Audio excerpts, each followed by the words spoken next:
Quería hablar un poco de una introducción un poco más larga, pero más que nada para recopilar unos compendios que viene una nota que vos publicaste allá por inicios del mes de abril, eh, recopilando todos esos dichos de Ginés, de que el coronavirus nunca va a llegar acá, de que Alberto Fernández dice que hay que tomar bebidas calientes y eso nos inmuniza de alguna manera la garganta y no sé qué otra cosa, fijación de precios, regulaciones, controles, cuarentena obligatoria. En esa nota vos terminaste justo con la famosa policía del pensamiento. Yo Ujú. estaba pensando, ¿qué quieren hacer? ¿1984 en la vida real? ¿Algo por el estilo? ¿O verdaderamente nos están midiendo la vara para ver qué hacemos como sociedad frente a estas instituciones nihilísticas, se podría decirlo? Mira, Juli, después de ese artículo, que ese se llamaba La democracia en cuarentena, vino otro que publiqué en Infobae también, que se llamaba justamente COVID-19, paréntesis 84, no haciendo clara referencia a 1984 de Orwell, y en ese artículo ya tomaba más cosas, además, no solo de la policía del pensamiento, más cosas que tenían que ver con lo que estábamos y con lo que seguimos justamente viviendo. Y también tomaba un autor chico que se llama Milan Kundera, el de La insoportable levedad del ser, que en alguno de todos sus libros también hablaba de cómo era la vida cotidiana eh, durante los años de Guerra Fría, durante sus años justamente en Checoslovaquia, ya por 1960 y pocos, y yo terminaba diciendo en ese otro artículo que había un punto que tenían los dos autores en común, la línea que los unía, y era justamente que lo que nos hablaban en sus libros era de la libertad, ¿no? Y que me parece que es un poco el tema que nos está convocando o que nos invita hoy, o que los podemos invitar a todos a reflexionar. Quizás antes de avanzar con el tema este en particular, y, y de cómo hemos ido dejando que restrinjan nuestras libertades en estos 50 y largos días, ya van casi 60. Yo quería hacer referencia a algo que me parece fundamental hoy, Juli, que es fundamentalmente en Argentina, pero también en toda América Latina, nosotros tenemos pandemias que son pandemias regionales y que no son nuevas. Esas pandemias regionales, que van más allá de esto que estamos viviendo particularmente hoy, tienen que ver con la crisis estructural de nuestros estados. Cuando yo pienso la crisis estructural de nuestros estados, estoy pensando, no sé si vos lo conocés, hay un texto de Alberti que a mí me gusta mucho, es uno de los menos conocidos, que se llama Memoria sobre la conveniencia de un Congreso General Americano, que es de allá de 1844 más o menos. Y en ese texto Alberti decía que el problema de la región, el problema de América Latina, además de la pobreza, eran los desiertos sin rutas, sin caminos, la falta de puertos, es decir, toda esta infraestructura que América Latina no supo hacer, pensá que te repito, el texto es de 1844, y que en este momento, en este contexto, sale más a la luz, o de alguna manera queda más en evidencia la falta eh, de infraestructura nacional barra regional en cada uno de los estados de la región para hacer frente a esto. Pero de la mano de eso yo te diría que el gran problema, los grandes problemas para mí son tres, de nuestras grandes pandemias regionales. El deterioro del Estado de Derecho, todo lo que vos fuiste nombrando tiene que ver con el deterioro del Estado de Derecho. Creo que el ejemplo más actual que podemos dar de esto es el último, casi último, porque ya perdimos la cuenta, DNU que fue esta semana, por el cual a través de la jefatura de gabinete el Poder Ejecutivo asumía facultades presupuestarias, que son facultades del Congreso justamente. Después, algo que vos sabés que a mí me gusta mucho siempre hablar, que es las crónicas crisis de nuestras democracias, de nuestras jóvenes democracias, y que en este momento, nuevamente, a causa de la pandemia y del coronavirus, vuelve a salir a la luz la pregunta de si el coronavirus viene a reforzar el personalismo, el centralismo, la figura del presidente en detrimento del resto de las instituciones del Estado y también en detrimento de la pluralidad democrática. Vos sabés que yo siempre defiendo, sostengo la importancia de la pluralidad democrática, del disenso, del consenso, y esto, sobre todo la parte del disenso, parece estar anulado en estos días. Lo que hablábamos nosotros hace un ratito, ¿no? Está prácticamente prohibido decir no estoy de acuerdo con, no estoy de acuerdo con esto, o cuestionar cualquiera de estas medidas. Y quizás para mí lo más importante en el caso de la Argentina es pensar nuestra crisis de representación. Crisis de representación que ya venimos arrastrando por ciertos elementos y que ahora se va a profundizar y se ve cada vez más.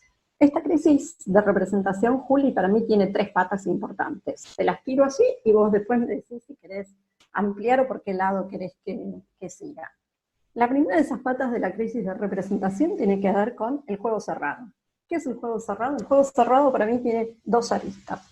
El juego cerrado de los partidos políticos, es decir, el costo de entrada para entrar en política es muy alto, primero porque tenés grandes partidos políticos que monopolizan la representación y porque no permitís candidaturas independientes. Entonces vos siempre necesitas caer en el sello de un partido político o el costo de tener que crear un nuevo partido político. Esa es una parte.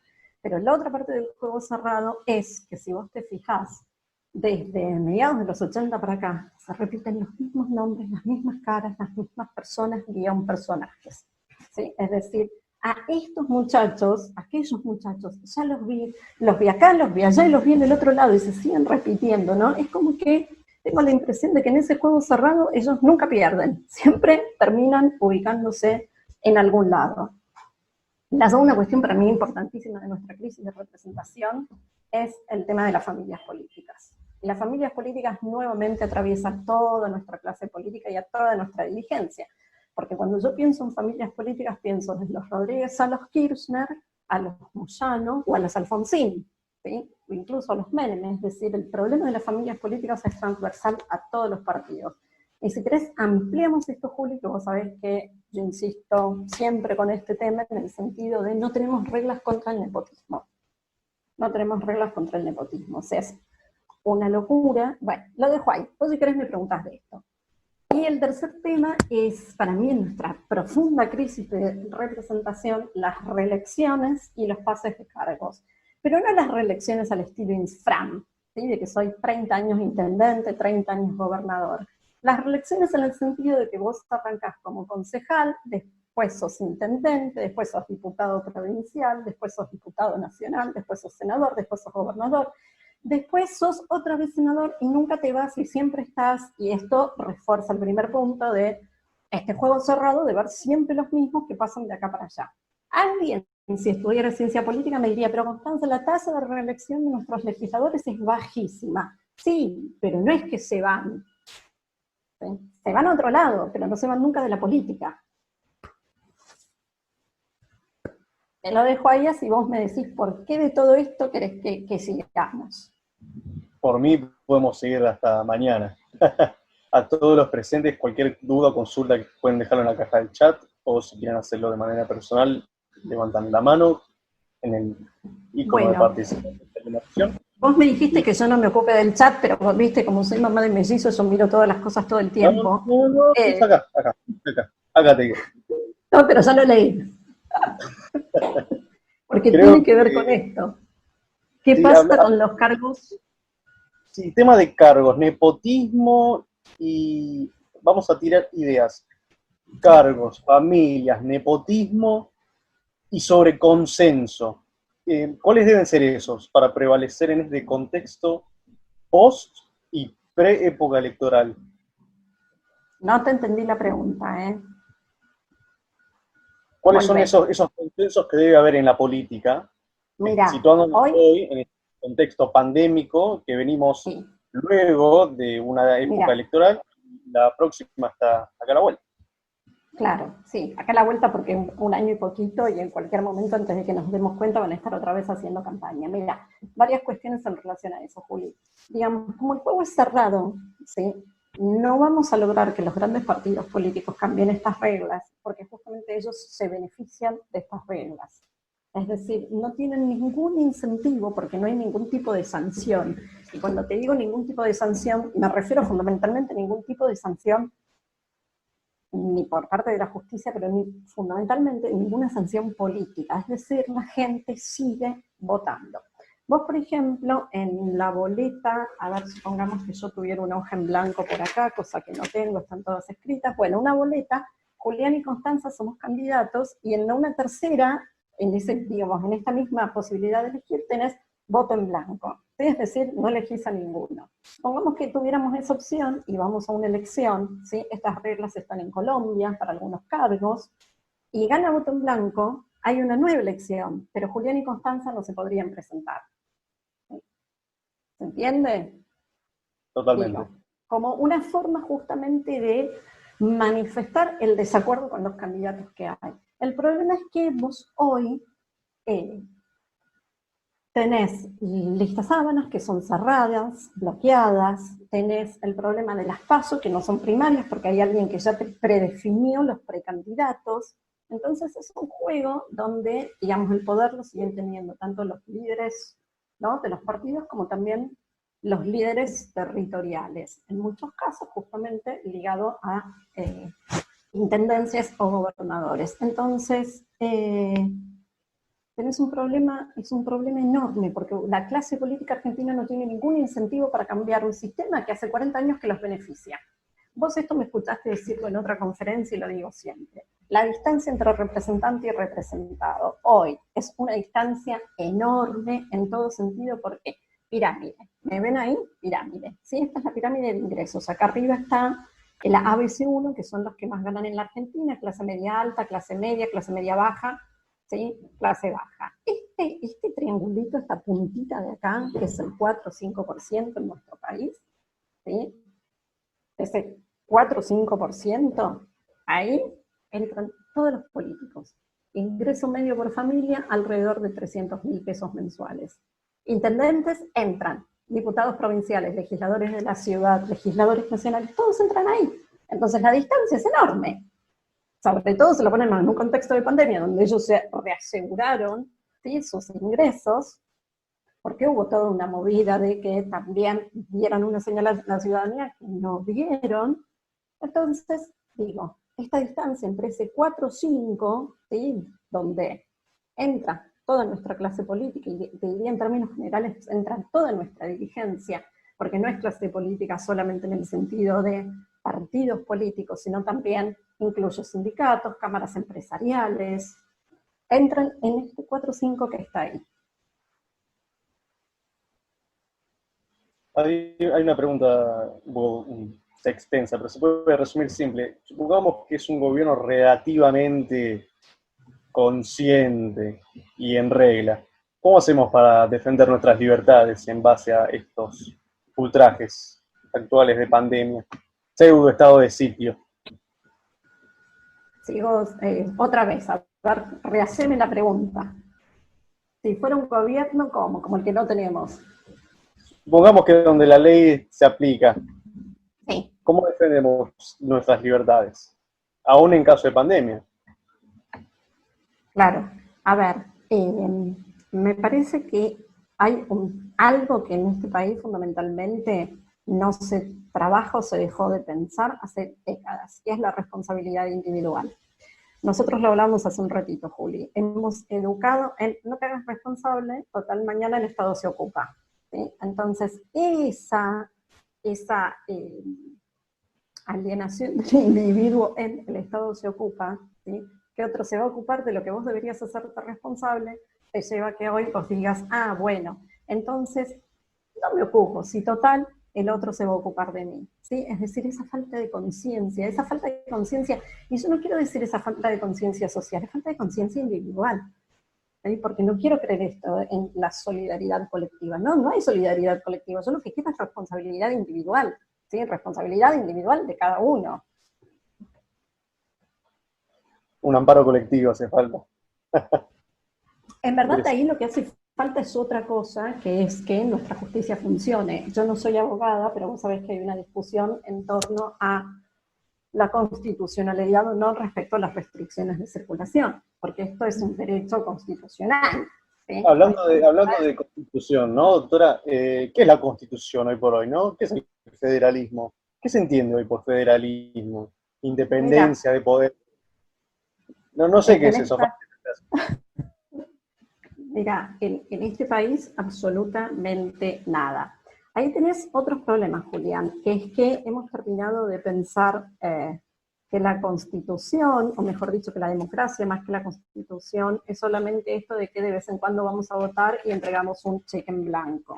Y nos olvidamos de los otros elementos que son propios de las democracias y de las democracias republicanas, que tienen que ver, por un lado, con este sistema de frenos y contrapesos, es decir, que los otros poderes funcionen, y en el caso de los países federales, que también funciona el federalismo como un sistema de frenos y contrapesos en el nivel vertical, es decir, donde la provincia la controla la nación, cuánto recauda, en qué gasta o en qué no gasta, en cuánta plata va, en cuánta plata viene. Y lo mismo los municipios que controlan la provincia que controla el municipio, digo, en un juego sano, transparente de frenos y contrapesos. Pero como nosotros hace mucho tiempo que en este país dejamos de ser un país federal, y el federalismo solo lo sacamos a la luz cuando nos conviene y dependiendo de cómo tenemos ganas también de definir qué es el federalismo. Esto es como un capítulo olvidado. En ese capítulo olvidado, vos fíjate que la Constitución, la reforma del 94, te daba creo que 2 años para sacar una nueva ley de coparticipación federal. Porque la ley que nosotros tenemos todavía es la ley que arrastramos de finales de Alfonsín, que fue modificado 800 veces, ¿no? Se modifica, se modifica, se modifica, se modifica. Pero no hay ningún consenso para, digamos, sacar una nueva ley de coparticipación. Y esa nueva ley de coparticipación tendría que justamente revisar, ¿no?, quiénes ganaban y quiénes perdían con el sistema de coparticipación federal. Porque vos seguramente cuando estudiaste en la facultad hay provincias que se perjudican y hay provincias que ganan con el actual sistema de coparticipación. ¿Sí? Esto está estudiado, no lo invento yo. ¿Sí? Provincia de Buenos Aires es una provincia que hace 25, 30 años que pierde con la coparticipación federal. Bueno, ¿qué hicieron con la provincia de Buenos Aires? Es lo que vos sabés que hicieron con la provincia de Buenos Aires. Pero no hay ningún incentivo para cambiar esto.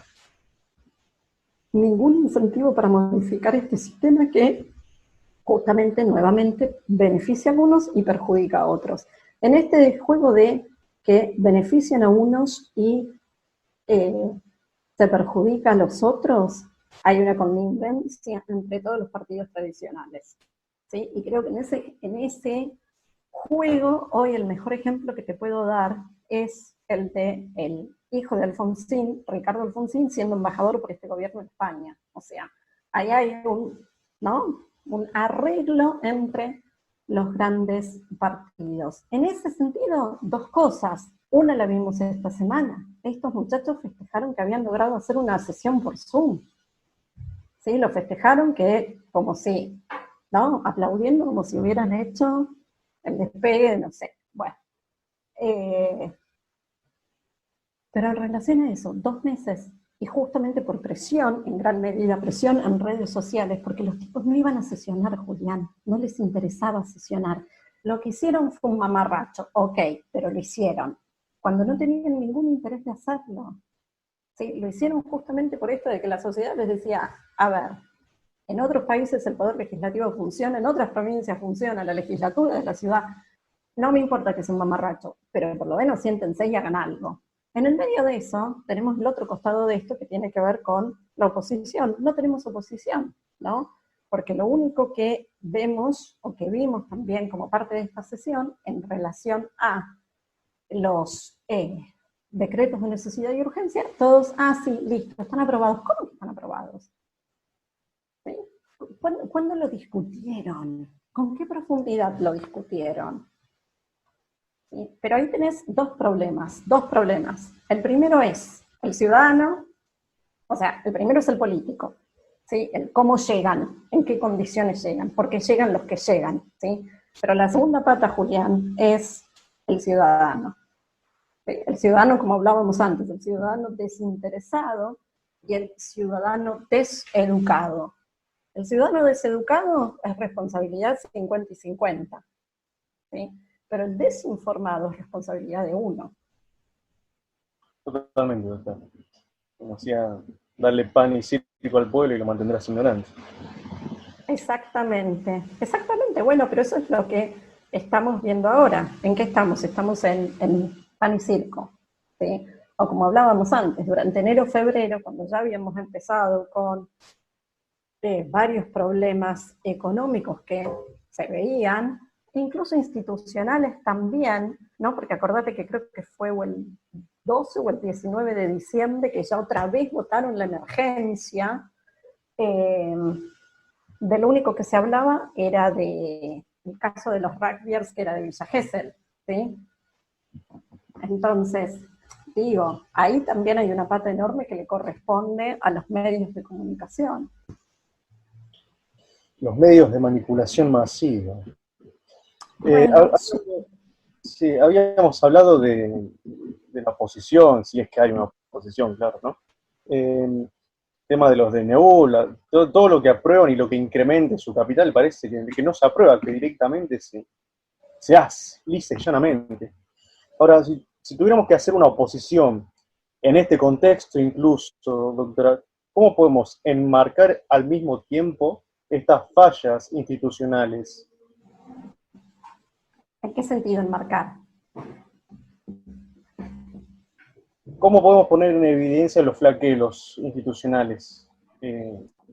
Más allá de los obvios, las regulaciones, Mira, impuestos. claro, sí. Sí. Para mí, desde ese punto de vista, tiene que haber un cambio en la demanda por parte de la sociedad. Esta es una sociedad que siempre se fija en la economía y en el bolsillo, ¿sí? Entonces, el ciudadano vota pensando en el bolsillo, vota pensando en la economía, no vota pensando en las instituciones. Entonces, hasta que no se entienda, ¿no?, el rol que juegan las instituciones o el rol que tiene la política en la sociedad, y empiece a haber una demanda de cambio, vamos a seguir con estos mismos problemas o repitiendo estas mismas pandemias que decíamos al principio. Entonces, en ese contexto tiene que haber una enorme tarea de reeducación al ciudadano, ¿sí?, de qué otra política es posible. Perfecto. Sí, creo que el señor Oscar Bulacio tiene una pregunta. Oscar, ¿me escucha?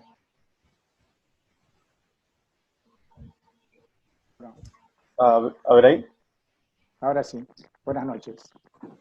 A mí me gustaría volver al origen, este tema que tratás, Constanza, que es el de los juegos cerrados. Porque a continuación hablaste de lo que es la situación actual. Pero en realidad,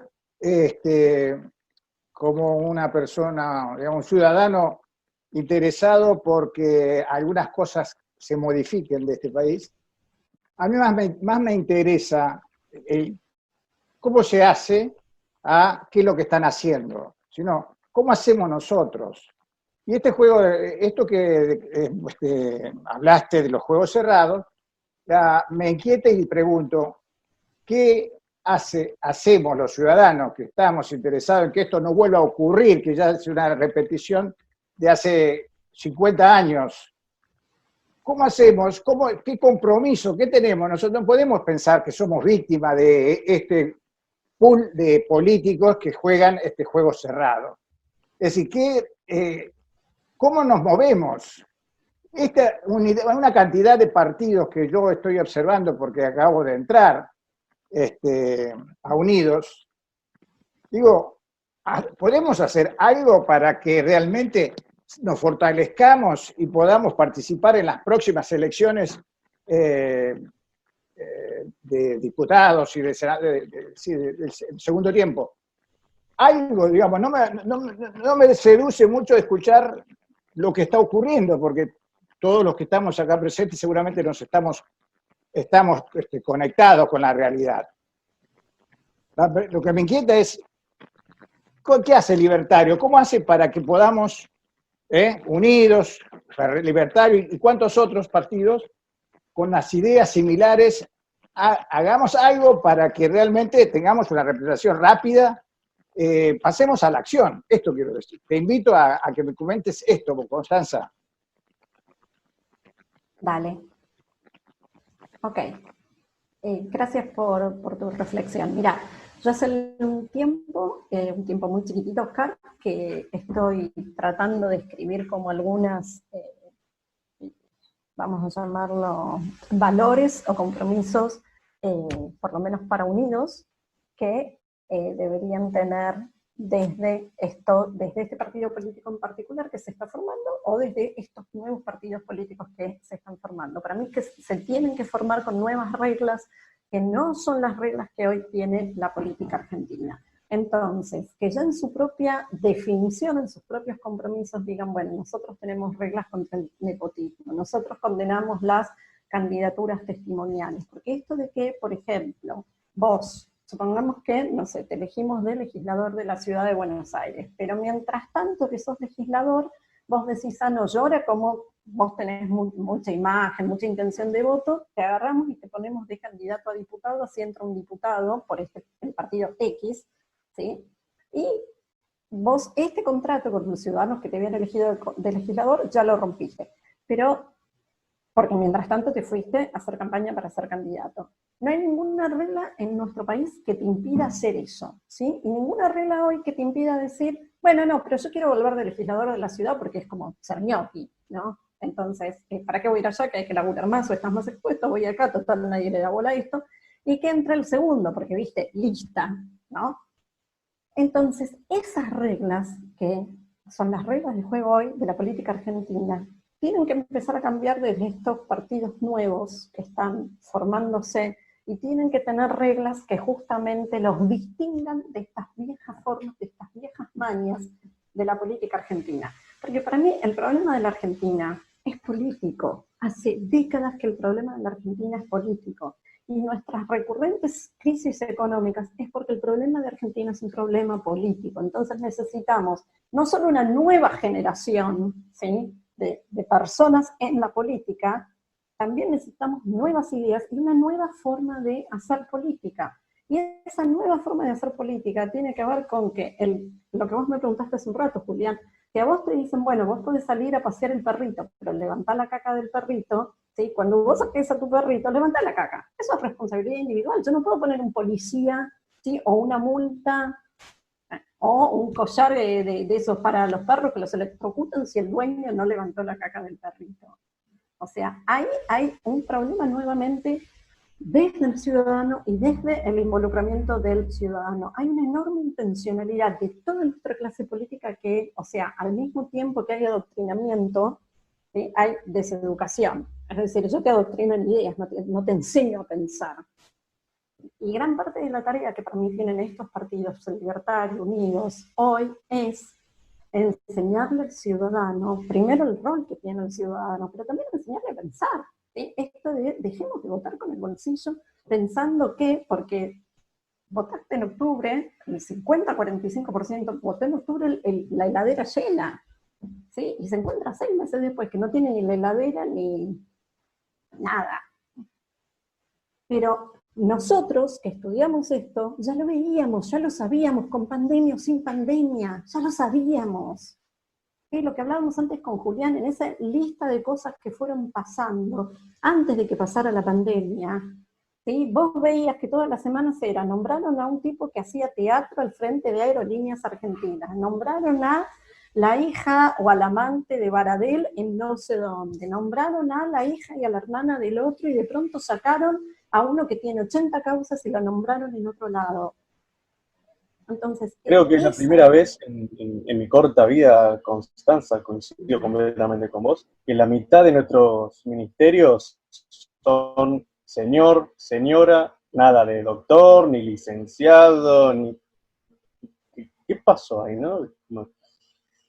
Y esto me remonta a la pregunta que te quería hacer, ¿cuándo empezaron a flaquear verdaderamente las instituciones? Porque podemos directamente ir y enfáticamente al populismo liberal, decir que fue Perón, pero yo creo que las instituciones empezaron a flaquear algunas décadas antes. No sé si estás de acuerdo conmigo, Constanza. Mira, gran parte de los institutos que hoy estamos reflexionando desde, bueno, o que mejor dicho los economistas reflexionan y que son parte del problema económico, no político, empiezan en los 30, coparticipación, que es un invento de justo, Banco Central, es decir, ahí, pero yo te diría que quizás el problema desde las instituciones, yo no me quiero ir tan atrás, Julián, porque si no parece que la culpa siempre la tuvo otro, que está allá lejos, y que esto pasó hace 100 años, ¿sí? O sea, yo quiero que se responsabilicen los que hace 35, 40 años, en este contexto de vuelta a la democracia en el que vos naciste, ¿sí? Se hagan cargo de lo que están haciendo ahora, porque si no parece como siempre que buscamos el chivo expiatorio, que la culpa fue de otro, la culpa fue de Justo, la culpa fue del Perón, la culpa fue de los militares. Bueno, listo, está bien, pero ahora tenemos esto, ¿sí? Ahora tenemos esto, a estos personajes. Digo, tomemos el ejemplo de nuestro presidente. Nuestro presidente estaba en el peronismo de Menem, después se fue con Caballo, se fue con este, se fue con otro, se fue al kirchnerismo. Se peleó con el kirchnerismo, va, vuelve. Está desde 1989 en la política. ¿Sí? Ejercicio profesional como abogado, dio clases en la UBA, porque siempre estuvo en la política. ¿Sí? Y si no estuvo acá, estuvo allá, o estuvo con estos, o estuvo con los otros. Entonces, yo no quiero buscar las responsabilidades de cuándo empezó esto. Quiero que se hagan responsables los que hoy están. ¿Sí? Porque esta generación, esta clase política es la que para mí hoy tiene que dar un paso al costado. ¿Sí? Y en ese mismo sentido te puedo decir de diputados o senadores que hace 30 años o 25 años que son diputados o senadores. A mí me encanta verlo a Pichetto diciendo no porque vamos a armar el frente para repensar la política argentina. Flaco, 30 años de senador, 30 años haciendo política y ahora me vas a decir que vas a pensar cómo, ¿no? Vas a hacer para que la Argentina vuelva a dónde. ¿Por qué no te ocupaste? Sí, eras el jefe de la bancada del kirchnerismo, ¿sí? En el Senado, es decir, y no hiciste nada. Y ahora me vas a venir a decir que vas a hacer lo que se supone que no hiciste. En el mismo sentido, López Murphy, Juli. López Murphy en el 2003 tendría que haber judicializado y forzado el balotaje. Cuando se baja Menem, ¿sí? No hay nada que diga que el otro no iba a balotaje. ¿Sí? Tendría que haber pedido el balotaje. En 20 y pico de años, ¿qué hizo? ¿Qué hizo por la política argentina? Por la defensa de la libertad. Dio conferencias. Está bien, es Clinton. Pero bueno, entonces que siga dando conferencias. Andrés Brown, ¿estás ahí, Andrés, querido? Mira, nosotros en el Partido Libertario de Córdoba, ¿sí? Tenemos una estrategia que es de bottom up, de abajo hacia arriba, ¿sí? Solamente le podemos cambiar esto si tenemos una estrategia a largo plazo y tenemos una organización inteligente que supere a los otros, si no, no vamos a ganar. Y la estrategia es muy simple, ¿sí? Ganar las comunas, poner carta orgánica y hacer que el cambio sea que los intendentes sean contratados y los concejales sean electos por circunscripción. Una vez que ganaste la mitad de las comunas de la provincia, ganar la legislatura y hacer lo mismo a nivel provincial. No hay nada en la Constitución que obliga que tengas que tener gobernadores. Nada. Bueno, con ese sistema en 3 pasos, en largo plazo, tenés el modelo suizo. Y lo que yo estoy ahí explicando se aplica en Australia. Y cuando desde Australia aplicó el sistema de que los concejales se eligen por circunscripción con voto alternativo, ahí gana siempre un moderado, ¿sí? Desde ahí que Australia es estable. Y pasó en los años 90. El sistema del voto alternativo y el sistema de voto Condorcet produce candidatos moderados, no alfas que te tiran el sistema para un lado o para el otro. El problema nuestro es que tenemos un sistema donde elegimos alfas, y los alfas no pueden negociar, imponen. Y eso le da inestabilidad al sistema. Y como necesita la reelección el intendente, te hace pelota el presupuesto municipal. Y como el gobernador necesita la reelección, te hace pelota el presupuesto provincial. Y para ganar la reelección y mantener estable, bueno, necesita las elecciones intermedias. Y lo mismo el presidente. Entonces, en Suiza las elecciones son recontra aburridas. ¿Por qué? Porque nadie se puede llevar la caja. Pues la caja la comparten entre todos y administra un profesional. Ese es el camino. No hay otro para cambiar esto. Eso de cambiar la gente, cambiar los políticos, tienen que dar un paso a costado, y no cambias el sistema, no cambias absolutamente nada. Tiene que ser sistémico el cambio. Ok, la pregunta sería, ¿copiar un modelo suizo? Sí, inspiremos en el modelo suizo, en el australiano o en el de Nueva Zelanda. Yo conozco muy bien el modelo suizo y también el australiano. Y en Estados Unidos los intendentes son contratados. Y esa discusión se dio en 1930. Por eso Estados Unidos todavía no llegó a ser lo que es la Argentina. Pero tiene el mismo problema, todo lo que vos contaste de los partidos, de los clanes, tiene los mismos problemas que Argentina. Argentina los supera porque tiene finanzas centralizadas. Entonces el que se lleva la caja mata por ganar, para llevarse la caja. Ahora, cuando vos tenés cajas descentralizadas como son en Suiza, además nadie puede llevarse la caja porque la decisión es colectiva. Son cajas chicas, decisión colectiva. Nadie mata por ganar una elección. Buenísimo. Para ir cerrando, ¿cómo podemos plasmar un modelo semejante? ¿Cómo hicieron esos países, Constanza? Si es posible también aplicarlo acá también, ¿no? Obviamente. Sí, yo tomaría otras reglas. Por ejemplo, en muchas comunas en Países Bajos, que ahora no se dice más Holanda, los intendentes o los concejales, los puestos son ad honorem también, ¿no?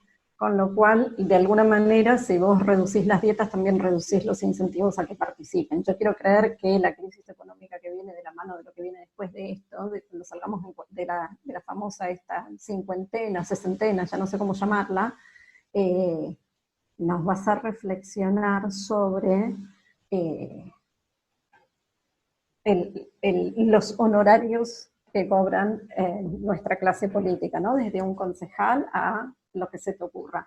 Entonces, en ese sentido está bueno pensar cuáles son las reglas, y obviamente hay que hacer un cambio de reglas, pero digo, esta clase política no tiene ningún incentivo para cambiar las reglas que justamente a ellos los benefician y los han beneficiado hace tantos años. Entonces, está bueno pensar las reglas, pero también lo que hay que hacer es empezar a generar esta conciencia de que si esto no cambia, ¿sí?, no se van a cambiar ese conjunto de reglas. Entonces, digo, por ejemplo, estos partidos nuevos tienen que tener reglas en contra de las reelecciones indefinidas, aunque el sistema político te lo permita, porque así la gente en un corto, mediano plazo empieza a ver que hay otros comportamientos políticos posibles. Pero en este sentido, Juli, para mí el gran desafío es que tenemos que cambiar la forma de cómo se relaciona el ciudadano con la política y entender el rol de la política en la sociedad. Entonces, mientras que el problema siga siendo una cuestión de billetera mata elecciones, ¿sí?, no vamos a poder cambiar estas reglas ni estas caras, ¿sí?, porque la gente va a seguir pensando el voto con el bolsillo.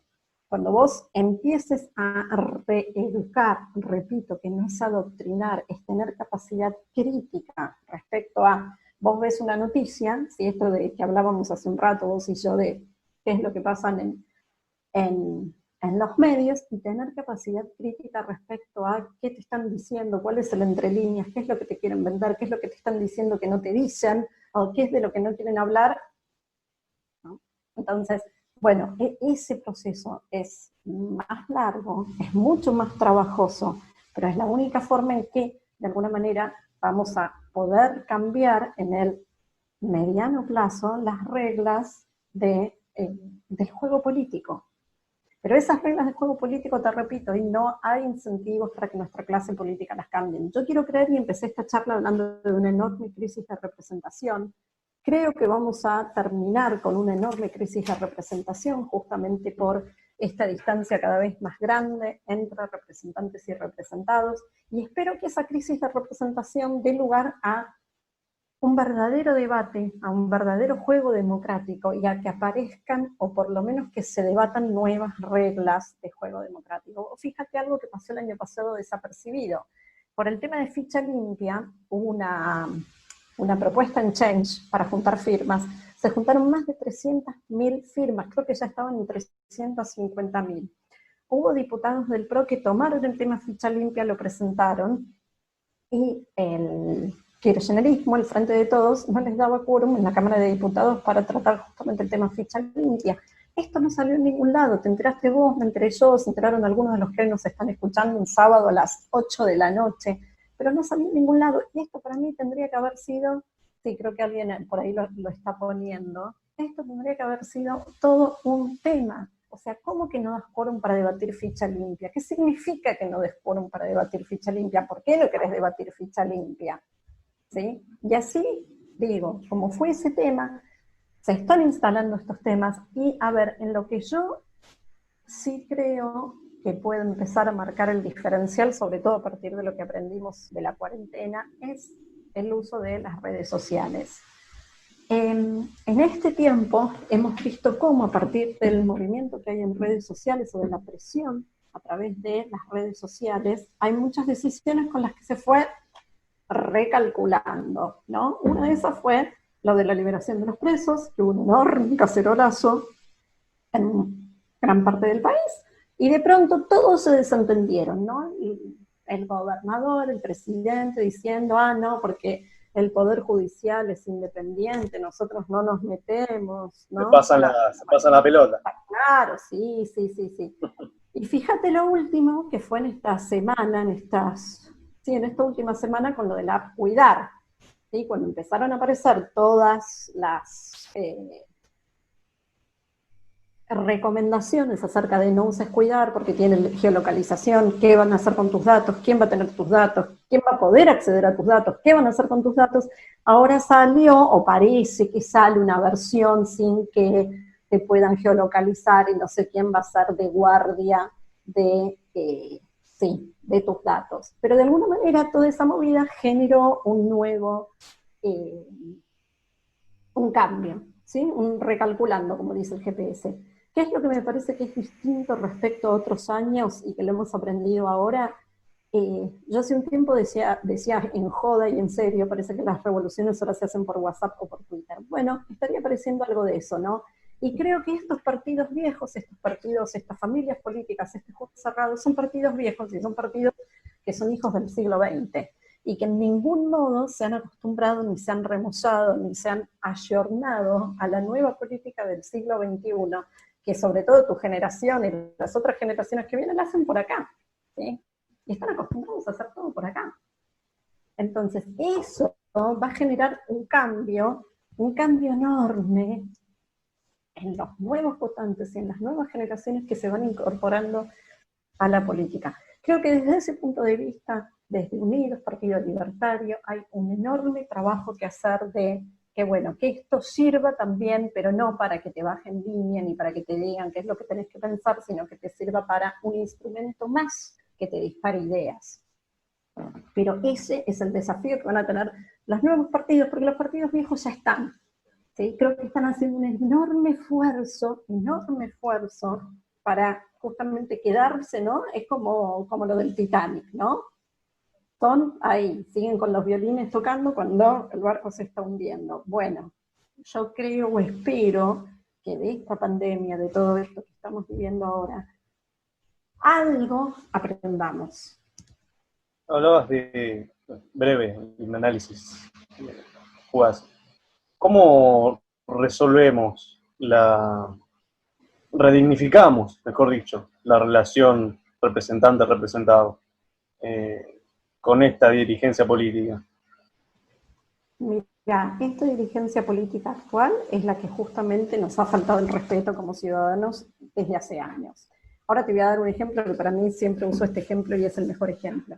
Pero vos sabés que yo en eso soy muy crítica de nuestra clase política y digo que nuestros gobernantes tienen una enorme deuda con la ciudadanía.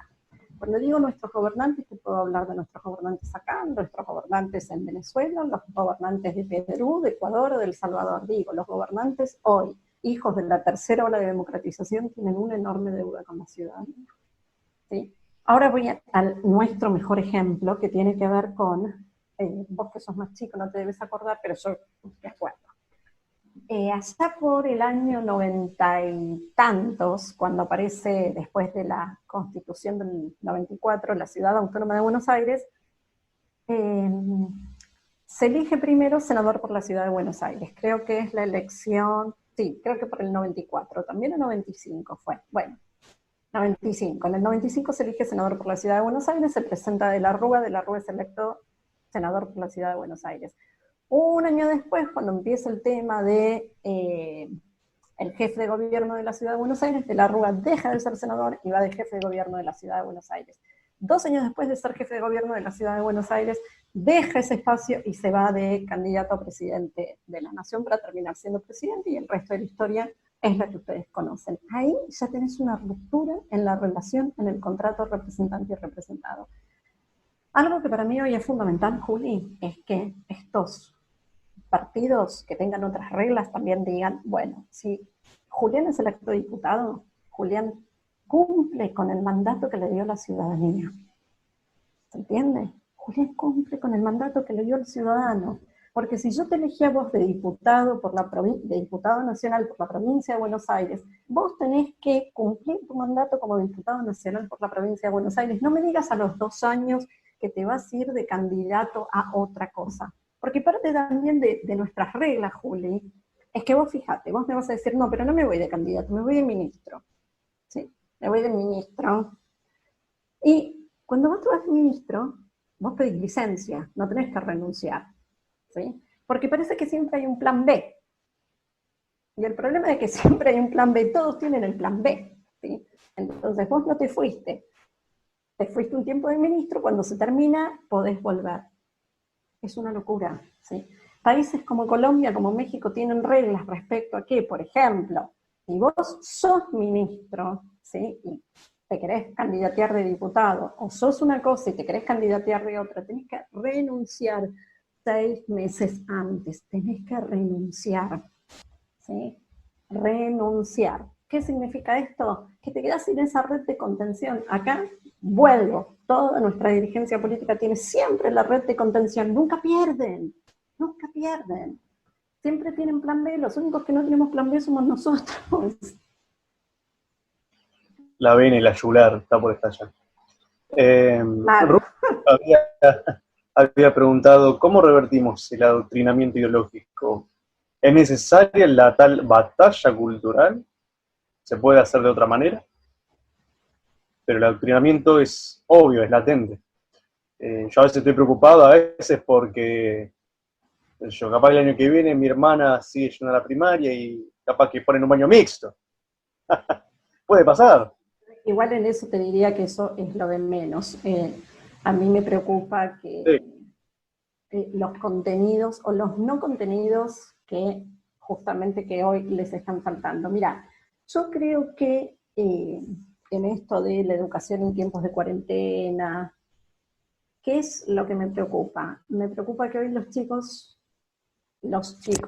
no están teniendo los instrumentos, las herramientas que van a necesitar para este mundo de mañana. ¿Qué es lo que te quiero decir con esto? Que tu mundo, yo no recuerdo, vos habías empezado a estudiar abogacía. ¿Sí? Y hay muchos profesores que todavía, por ejemplo, en abogacía siguen con la idea de repetirme el artículo ¿no? Que toman los artículos del código, ¿qué dice el código? ¿Qué dice el código? ¿Qué dice el código? Bueno, vos sabés que este es el problema de no pensar la educación en Argentina y va más allá del adoctrinamiento, Julián. Aunque nosotros no querramos, y aunque le echemos la culpa al liberalismo, al capitalismo y a la mar en coche, ¿sí? El mundo avanza igual. Entonces, yo escribía cartas, ¿no? Que le mandabas cartas a un amigo, una amiga que vivía allá en los años 80, y cerrabas el sobre y había esos cosos que parecen cuchillos, pero son para abrir el sobre. Y llegaron los mails. Y de pronto aparecieron los teléfonos, y yo me acuerdo en los años 80, cuando vender un departamento que tenía teléfono era como un departamento caro, porque tenía el privilegio, ¿no? De tener línea de teléfono. Y después llegaron los celulares. Y después de los celulares y los SMS, y llegó el WhatsApp, y después llegó la videollamada por WhatsApp, y ahora hacemos todo con las videollamadas, el Zoom, y todo esto. Entonces, aunque nosotros no querramos, todo esto sigue evolucionando, sigue creciendo, y las herramientas siguen estando. Entonces, creo que más allá del adoctrinamiento, el problema es que hoy no estamos enseñando a pensar. Toda esta generación que no está aprendiendo a pensar, o que no va a tener herramientas justamente para pensar. Entonces yo te voy a dar un ejemplo. ¿Qué vamos a hacer, por ejemplo, con los peajes? ¿Sí? Viste que en los peajes acá te cobran con papel, que vos tenés que darle, no sé, 100 pesos y te devuelven 30. Ahora tenemos un problema. El papel moneda, ese papelito, ¿sí?, está lleno de virus, gérmenes y bacterias. ¿Sí? ¿Cómo hacemos para que...? Bueno, entonces vamos a poner, por ejemplo, que en vez de personas haya maquinitas donde vos tirás la plata, tenés que pagar con tarjeta de crédito, tenés un, ¿cómo se llaman? Esos tags que te leen, ¿no? Cuando pasás por el peaje, te las mandan directamente a tu tarjeta de crédito y todo esto. Aunque el gremio y el sindicato de peajes se quejen y despotriquen, esto va a llegar, ¿sí? Porque esto va a ser eso que está hace 20, 30 años en otros lados, llega, ¿sí? Y lo que antes nos enterábamos porque teníamos un amigo que vivía en Nueva Zelanda y nos contó cómo votaban en Nueva Zelanda, cómo hacían en Nueva Zelanda, y los chicos que estudian de acá ponen Nueva Zelanda y se enteran. Cualquiera de las cosas que nosotros hoy dijimos, lo ponen en el celular te lo busca y te dice, ¿sí? Entonces, Google. ¿cómo? Tan Google. Claro, exacto. Entonces, esa horizontalización, esa democratización de la información, sigue avanzando, sigue avanzando. Entonces, en algún punto me parece que lo que hay que dar son herramientas para desadoctrinar. A ver, yo lo digo siempre esto, Juli, el problema del liberalismo es que el liberalismo no vende. ¿Por qué no vende? Porque vos a un chico de 20 años le tenés que decir, mira, vos tenés que trabajar, esforzarte, estudiar, levantarte temprano, estudiar 12 horas, después ir a laburar, y el flaco te va a decir, no, mira, pero ¿sabés qué? Acá fulano me ofreció que si yo hacía esto y lo otro, me daban un plan. ¿Cómo peleas contra eso? ¿Sí? Entonces, es todo un trabajo donde vos le tenés que explicar desde que es chiquito al otro que se tiene que hacer responsable. ¿Vos para qué estudiás, Julián? ¿Estudiás para tus padres o estudiás para vos? O sea, es para vos mismo tener herramientas, bueno, ¿no? Pero esa conciencia de la responsabilidad de cada uno sobre sus propias decisiones, porque es lo que hablamos antes, si siempre le vamos a estar echando la culpa al otro, es mucho más fácil decir, a ver, hagamos cualquier cosa, si total después el Estado se ocupa. Totalmente. Mientras Pero, me decís esto, me acuerdo de la omnipotencia del Estado. exacto. Tratar de hacerse rico por uno mismo, porque un país no es rico por default, es rico porque se trabaja. Y hablando de default, ya tenemos casi a punto de apretar el botón y sacar los 5.000 pesos Sí, nuevos, el billetito. rosados, rojos, una cosa así. Sí. ¿Qué tan mal crees que podemos llegar a terminar si se siguen aplicando estas cosas? Bueno, vos sabés que yo siempre soy muy pesimista, ¿no? Sí. Muy pesimista respecto. Sí, Y más que nada, de todo esto. Hace porque años si que es para, últimamente. por supuesto, si es para mejor, bienvenido sea. Muy pesimista respecto de todo esto que fuimos diciendo, ¿no? De estos problemas que tenemos. En tono de optimismo de sábado casi 8 de la noche, creo que hay nuevos elementos que empiezan a aparecer. El primero es gente que antes no se involucraba en política, que diga, me quiero involucrar en política, que se terminó de esto, porque si no, no salimos de acá. Y el segundo elemento es, y tiene que ver con el acceso a, o la posibilidad de, a través de nuevas formas de información. Y esto pasa justamente por el uso de redes sociales. Me parece que estos partidos nuevos están creciendo de la mano del crecimiento justamente de las redes sociales, y por eso los partidos viejos se están quedando atrás y se van a terminar quedando atrás. Entonces, en tono optimista te diría que hay que copar la parada. ¿Sí? Hay que copar la parada en esto. Totalmente. para ir cerrando y redondeamos acá, muchos liberales se jactan del purismo, con el liberalómetro incluso, que si estás más de otro lado, de aquel otro, no sos tan liberal o no sos digno, como si fuese una fantasía heroica. Ahora, ¿cómo podemos converger el liberalismo, pero siendo pragmáticos en la política? Porque si vamos al purismo, vamos al muerte. Sí, sí, sí. Mira, yo creo que el problema de muchos partidos que lo han intentado y han perecido en el camino es porque reproducen los mismos vicios que los grandes partidos políticos de nuestro país. Y eso es personalismo y ego. El gran problema te lo voy a dar con lo que fue, por ejemplo, el partido de Cavallo, con Acción por la República. ¿Qué es lo que quiero decir con esto? Es una persona que alrededor de su persona se crea el partido político. Entonces, el destino de ese partido político está atado al destino de una sola persona. ¿Sí? Creo que el diferencial hoy es si vos tenés estos nuevos partidos que no se atan al destino de una sola persona y que justamente renuncian esas personas, ¿sí? Que no quiere decir que no aparezcan nuevos liderazgos, lo que quiere decir es que no estás atado a lo que pase con solamente uno. Porque vos fíjate que Acción por la República crece desde mediados de los 90 hasta el 2001 de la mano del crecimiento de la figura de Domingo Cavallo, hasta que Cavallo forma parte nuevamente como ministro de Economía de la Rúa. De ahí en más, después de la crisis del 2001, cayó en picada así, ¡pum!, se terminó. O sea, cayó Cavallo, cayó el partido y no quedó absolutamente nada, aunque mucha gente de ahí después se recicló, ¿no? En estas nuevas formas. Entonces creo que la cuestión es dejar de lado los egos, porque muchas de estas personas que yo creo que estás pensando y que no podemos dar nombres, son personas que son mucho más grandes que yo, ¿no? Y que, sí, no te escondas, Juli. Creo que en gran medida el problema que tienen es que tienen un ego enorme. Y ese ego enorme juega en contra de poder tener nuevos hermanos o de pensar algo que no dependa de una sola persona. Porque si no es muy fácil, hace todo como yo quiero que lo haga. Si no lo hacemos como yo quiero, no se hace. Bueno, pero a ver, eso es lo que estamos criticando de los otros, ¿sí? El centralismo, el personalismo, el caudillismo. Bueno, a ver, si no cambiamos desde adentro, ¿cómo vamos a pedir después un cambio para afuera? Es verdad, hemos hablado un par de veces de esos supremos liberales incluso. Claro, sí, bueno, sí.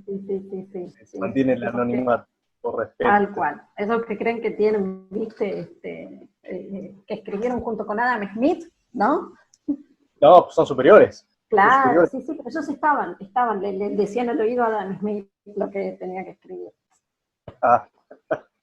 Esto también lo están grabando. Sí. Doctora en Ciencias Políticas, magíster en Economía y Política, docente, queridos invitados, la doctora Constanza Massina. Ha sido un enorme placer y es un honor conocer. Muchas gracias, Juli, nuevamente. Un abrazo y buen fin de semana. Buen fin de semana a todos. Muchísimas gracias por estar hablar. Hasta entonces.